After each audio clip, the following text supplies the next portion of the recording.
안녕하세요.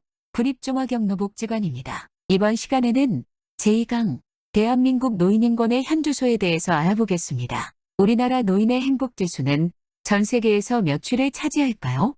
헬프에이지에서 조사한 2015년 세계노인복지지표에 따르면 대한민국의 복지 수준은 조사에 참여한 전 세계 96개의 나라 중 60위입니다. 특히 노인의 소득보장 순위는 82위로 매우 열악한 편입니다. 그렇다면 OECD 회원국 중 우리나라의 노인의 현 상황은 어떨까요? 한국은 OECD 회원국 중 노인 빈곤율이 1위이며 OECD 평균치보다 3.4배가 높습니다. 노인 자살률 역시 한국이 1위인데요. 조사에 따르면 2003년부터 2016년까지 14년 연속 OECD 자살률 1위를 기록하였고 2018년부터 다시 1위를 차지하고 있는 것이 우리나라의 현실입니다. 반면에 우리나라 노인의 고용률과 경제활동 참가율은 계속적으로 증가하는 추세인데요.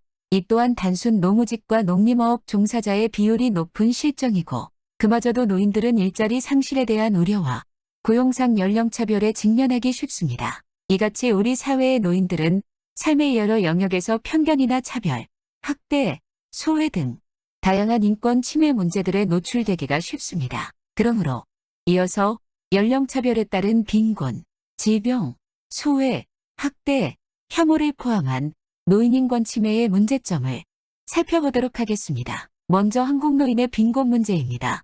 노인들의 현재 걱정거리를 조사해보니 일자리, 건강, 노후생활, 자녀교육 순으로 불안감을 느끼고 있습니다. 또한 5년 뒤의 걱정거리를 조사해보니 자녀교육을 제외하고는 여전히 동일한 순서로 불안감이 높습니다. 결과적으로는 우리나라 노인들은 현재나 미래에나 노후에 대한 불안감이 상당함을 보여주는 자료입니다. 한국 노인의 질병에 관한 문제를 살펴보면 건강 증진과 질병 예방을 위한 인프라가 부족하며 비용, 거리, 시설 부족, 고령 친화 프로그램 부족 등과 같은 이유로 서비스에 대한 접근성이 미흡합니다. 또한 한국 노인의 소외 문제를 보면 노인 인구 중 독거노인의 비율은 상당하며 앞으로도 독거노인의 비율은 증가할 전망입니다. 노인들은 홀로 고독한 노년기를 보내고 그로 인하여 사회적으로 고독사와 같은 여러 문제를 야기합니다. 이어서 학대 문제를 살펴보면 최근 노인학대 신고 접수는 지속적으로 증가하고 있습니다. 학대란 정서적 학대,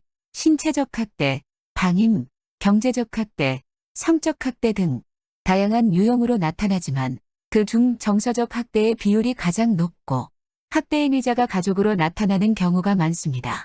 노인 혐오 또한 문제입니다. 이유를 찾아보면 노인에 대한 사회와 언론의 시각은 극히 제한적이고 대부분 부정적으로 보여지는 경우가 많습니다. 또한 요즘 젊은 친구들 사이에서는 꼰대, 틀딱충 등으로 노인을 비하하거나 부정적인 대상화와 같은 극단적인 태도를 보이기도 합니다. 이러한 다양한 문제는 노인들의 권리 보장을 위하여 다음과 같은 이유로 시급하게 해결되어야 합니다. 첫째, 노인들이 겪는 소외나 빈곤, 학대와 같은 문제가 늘어나고 있습니다. 둘째, 고령사회의 노인 문제는 노인 세대뿐 아니라 모든 세대가 함께 풀어야 할 과제입니다. 셋째, 지금의 노인 세대는 험난했던 지난날 동안 국가를 위해 공헌한 분들입니다. 넷째, 자연 수명이 얼마 남지 않았다는 점에서 지금보다 비중 있고 시급하게 다뤄야 할 필요가 있습니다. 우리나라는 이러한 문제를 안고 해결하기 위해 각종 노력을 하고 있습니다. 그중 국가인권위원회에서 발간한 노인인권종합보고서의 노인인권 영역을 살펴보면 신체건강, 정신건강, 돌봄권을 포함한 건강돌봄, 식, 주, 생활을 포함한 기본생활, 빈곤 예방 및 해소, 소득을 포함한 소득, 일자리,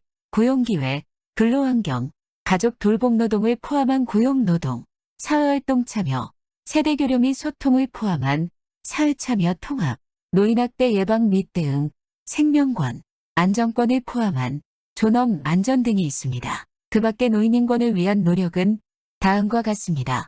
1981년 노인복지법을 제정하였고 고령자들을 위해 다양한 정책을 추진하고 있습니다. 노인들의 여가, 교육, 건강 증진을 위하여 6만 개 이상의 경로당과 400여 개의 노인복지관이 운영 중이고 고령자들의 일자리 사업 또한 증가하고 있습니다. 또한 치매 예방 프로그램, 생활비 지원 사업, 김장 지원, 난방비 지원 등 다양한 사업들을 실시하는 기업의 사회공헌과 중장년을 위한 건강증진 프로그램뿐 아니라 노인의 욕구에 맞는 다양한 사회교육을 진행하고 있습니다. 앞서 살펴본 바와 같이 대한민국은 노인 인권을 보장하기 위하여 다양한 제도를 갖추고는 있으나 아직 제도와 현실의 괴리가 남아있고 노인 인권 침해 사례 또한 빈번합니다. 이렇듯 앞으로도 노인 인권 침해를 방지하고자 많은 노력들이 필요합니다. 다음 시간에는 제3강 노인 인권 문제 예방 및 해결에 대하여 알아보겠습니다. 감사합니다.